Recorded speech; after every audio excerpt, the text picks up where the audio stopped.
madaxweynaha Jamhuuriyadda Federaalka ee Soomaaliya Mudane Maxamed Cabdullaahi Farmaajo oo habeenkii xalay la hadlayay xildhibaanada labada aqal ee baarlamaanka Soomaaliya ayaa muujiyay sida uu uga xun yahay qaraxii shalay garab ururka Al-Shabaab ay ku dileen dhalinyaro ku sugnaa garoonka lagu ciyaaro kubadda cagta ee ku yaala degmada Baraawe ee gobolka Shabeellaha Hoose. Madaxweynaha ayaa tilmaamay in cadawga kaliya ee maanta dalka dhibaatada ku haya uu yahay Al-Shabaab loona baahan yahay in dawlad iyo shacab laga wada qayb qaato sidii loo wiiqi lahaa. Sadogtii maanta waxay qarxiyeen ciyaal dhalinyaro ah oo kubad ku ciyaaray Baraawe. Waa ilmo yar oo aan qaan gaarin iyo waxay soo dhigeen meel soo dhigeen.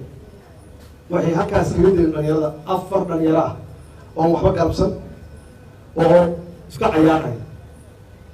marka macnaheedu waxay tahay waxaa noo yaal hawl aan fududeen iyo noo taalla annaga yaan isu joogin aan isin buuxin dhibka iyo qaraxyada iyo dagaalka joogtada ee nagu hayaan shabaab yaa wax walba nooga weyn cadow kaliya aan leenahay waa iyaga.